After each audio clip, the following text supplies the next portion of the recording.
The hand we're going to show you today is from the NBC Heads Up Championship, and it's between Eugene Katchalov and Joseph Cheong.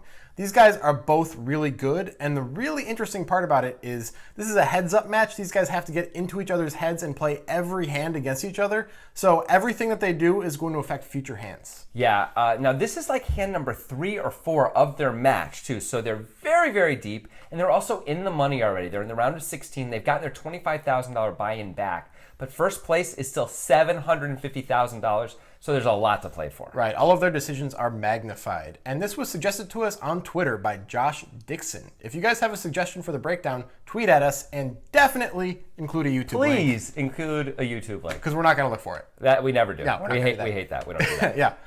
Now we're going to break this hand down as we go, so get ready for some analysis. The Joseph Cheong on your left and Eugene Katchalov. A slight chip advantage for Joseph. As you can see, he looks in on Jack 4 and calls. Ace 10 of diamonds for Eugene. Check. He checks. Cheong taking a bit of a different approach here, not raising the button. And Eugene has flopped the nut flush. He's got the royal flush draw. Not that he needs it. Jacks for Joseph. Katchalov has bet 1,600. And Cheong calls. Now give Eugene credit. By having bet the flop, he makes it that much more difficult for Joe to put him on the flush. Who would bet the nut flush on the flop, right? It's a tough turn card for Joe. He has made 3 of a kind and bets 3,000. And that's, of course, because Eugene checked it to him, which is a fantastic check. Ali Najad is right. This is a fantastic check by Eugene Katchalov on the turn, and it seems to fall into kind of a holistic strategy he has against this crazy guy, Joseph Cheong. Right. I mean, Cheong is the guy who you may recall went completely nuts three-handed in the main event of the World Series with ace-7 off and ultimately got busted by John Duhamel's Essentially queens. handed Duhamel the title. And yeah.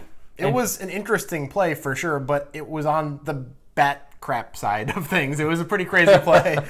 Yeah, indeed. Now, Katchalov's actually been, as Grant said, doing this holistic strategy, playing a little bit more slow.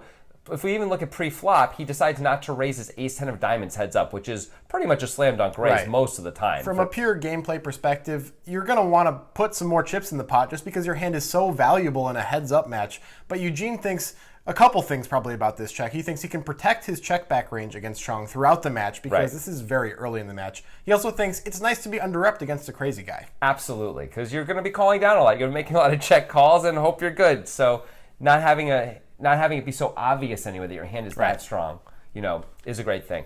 So we get to the turn, and Eugene decides to check, and I think he decides to check because so often, if he bets, Joe's just going to be forced to fold. Right, Joe has a ton of hands that he has to fold here. Yeah. Any pair, really, that's below a jack, it's going to be really hard to continue. Maybe he calls some of the time. Sometimes. But not all the time. Definitely not all the time. And he also has a lot of hands that are like 9-10 with no diamond, gut shot type hands that he's definitely not continuing with at that point. Even Queen 10, it's not a great spot to continue. I mean, if he's you don't have a probably diamond. going to call with Queen 10 if Eugene bets. Probably. But what Eugene's trying to do is not just set up this turn, he's also trying to set up the river. Right. He's trying to set up this thing where he gets a lot of chips in the pot. He's trying to figure out, how can I do that against Joseph Cheong? Well, Joseph Cheong has a lot of bluffs in his range pretty much no matter what hand it is. So let's give him that opportunity. Right. This is an opportunity right now to get Joe to bet all the value, which we're almost certainly beating. You got to believe we have him beat. And also all the bluffs, which Joe is also almost certainly going to bet. So since the bet's going to go in anyway, let's set it up so Joe can also bet the river some of the time if we check to him. Right, and that's why we call as Katchalov, right, instead of check raising, because if we check raise, we blow him off all of those bluffs and we don't get that value on the river. Right. Turns out Joe Cheong has a strong enough hand very that strong hand. It would be fine if we check raise here, if we're at Katchalov. But most of the time he's not going to have a jack in his hand, and he's betting with a diamond or a straight draw or air or a king or a 3 or a small pocket pair or something else, right? Here. Oh, rivers of 4 of spades and a full house for Cheong. Are you kidding me? This is the first pot we're seeing in this match, the nut flush against a boat. Katchalov is checked. Cheong bet 6,600. There is a pair out there, but you can't expect Eugene to just call, and in fact, you see the raise to 18,000. Joe is loving this. I'm all in. And he's going to try to put Eugene all in. Oh, that looks set it all. Eugene knows with the pair out there, the nut flush is vulnerable. And if you've got the nut flush, what is Joe shipping it with? I feel like a little if I just called you with this. And Eugene lays down the ace-high flush. That's no Harvey home game play. That's a disciplined laydown.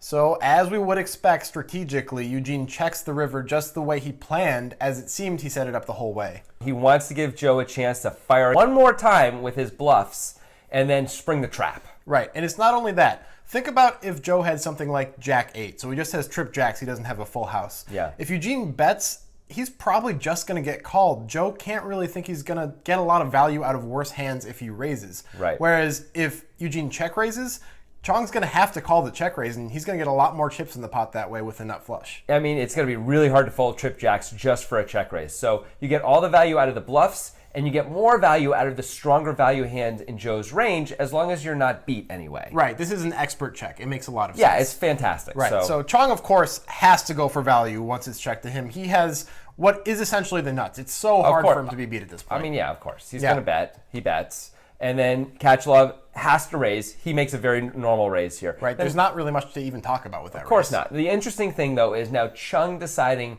to go all in on the river here, as opposed to raising to a different amount, like 45,000 or 50,000. Right. The sizing may be the crux of this hand, and it might be a bit of a mistake by Cheong here. Let's take a look at it from Katchalov's perspective. We know Cheong does not have the nut flush blocker because we have the nut flush, right? So usually when somebody's going to make a huge bluff like this on the river, they're going to have a blocker of some type, but we block the blocker. Yeah, so now what are we down to?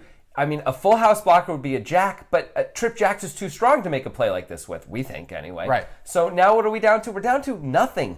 And the thing is, Katchalov absolutely can have the nuts himself here. He can have a super strong hand like he does. He can also have full houses because it just went check, check pre-flop. Right. There was no raise or anything. Nothing is really defined in this hand. Right. The really crazy thing about what Katchalov does here with this insanely good fold, this is just such an incredibly good fold, is that Jack 4 is really the only full house Cheong should have most of the time that played it this way. You would think maybe he has pocket fours. He can have pocket threes. He can have pocket threes also. But He's slow playing the flop. Right, but the thing that I'm trying to get at here is that a lot of the time Cheong is going to raise two pair on the flop when Katchalov bets into him. Agreed, and also he might decide to raise his set, but he might not. He might decide to slow play it, and then it makes sense. But it's true, pocket fours, Jack 4, usually you'd think it'd be Jack 4 suited, I guess. I don't know, it's limped in. It's hard to know.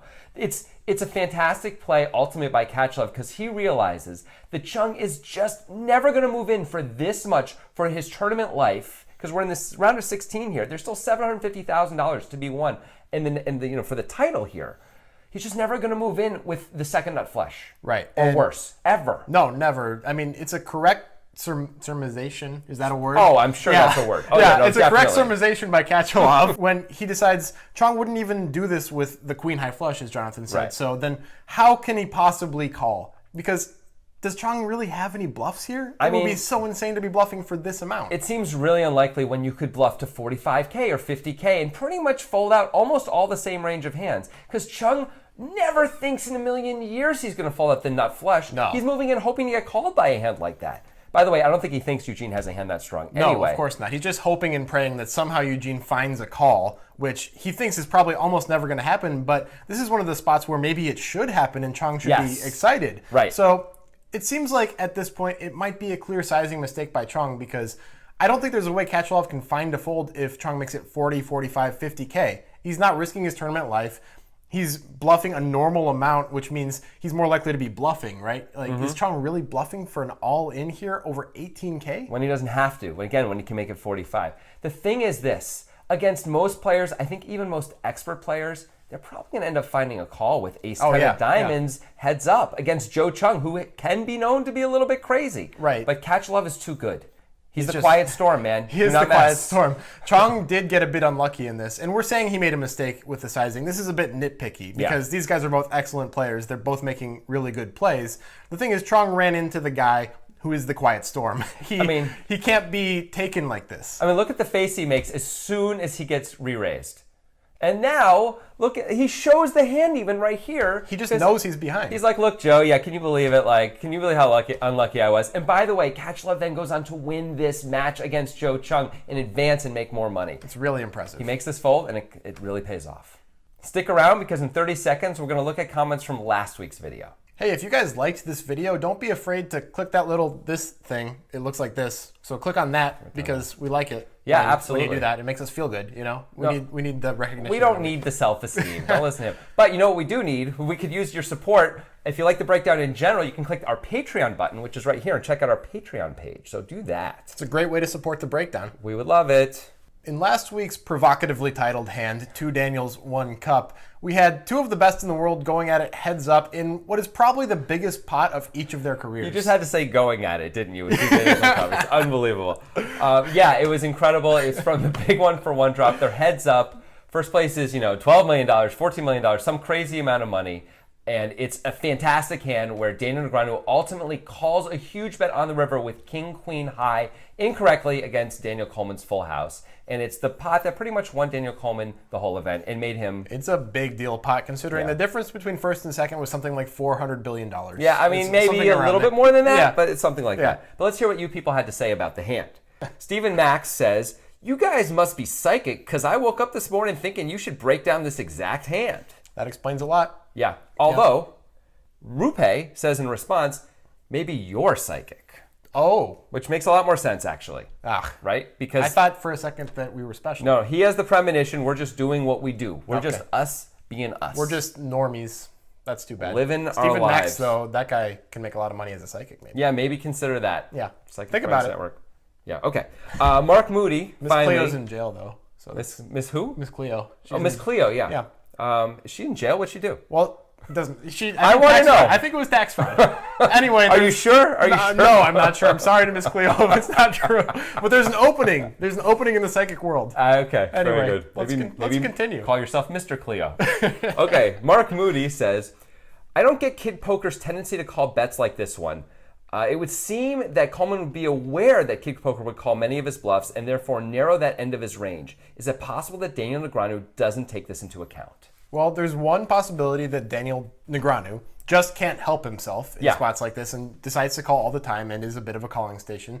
Another possibility is it's just a leveling war that Negreanu got the worst end of. Yeah, I mean, if you really play it out, right? Yes, Coleman knows that Negreanu likes to call. But Negreanu knows that Coleman knows that. So Negreanu may then call a little bit less less of the time because he thinks, well, this guy isn't just going to value bet me, right? So then Coleman's sitting there and notices that Negreanu's not really calling so much. And he thinks, oh, I can bluff him a little bit more now, right? And the pendulum swings back and forth. And that's kind of how it goes in a leveling war. Yeah, and I guess it just didn't work out for Daniel Negreanu this time. Nope. And obviously, it turned into a huge career move for Daniel Coleman, and it was a really big deal. Yep.